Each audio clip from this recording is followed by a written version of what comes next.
सिंध हुकूमत ने गंदम के ज़खायर का शफाफ सर्वे कराने का फैसला कर लिया। क्रॉप रिपोर्टिंग के लिए सैटेलाइट इमेजरी की खिदमात हासिल की जाएंगी। मज़ीद जानते हैं डॉन न्यूज़ के नुमाइंदे सैयद वसीम से।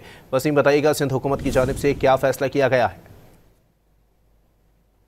सिंध आसिफ हैदर शाह की ज़ेर सदारत गंदम पॉलिसी पर एक आला सतही इजलास हुआ है।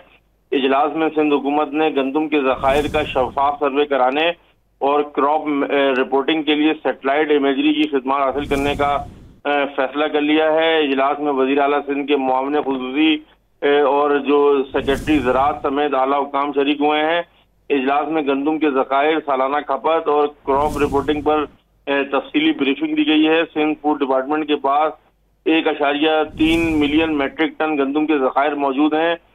सेक्रेटरी खुराक ने ब्रीफिंग में बताया है। इसके साथ फ्लोर मिल्स, चक्की मालकान और निजी शोबे के पास 2.2 मिलियन मेट्रिक टन गंदम का बड़ा ज़खीरा मौजूद है। सूबे भर में गंदम ज़खायर का जामे सर्वे फौरी मुकम्मल करने की हिदायत जारी की गई है चीफ सेक्रेटरी सिंध की जानिब से। और उनका ये कहना है कि गंदम की फसल की दुरुस्त निगरानी के लिए सैटेलाइट इमेजरी से मदद ली जाए ताकि बर वक्त और दुरुस्त क्रॉप रिपोर्टिंग के फैसले जो है वो साइंसी बुनियादों पर किए जा सकें। जी बहुत शुक्रिया वसीम।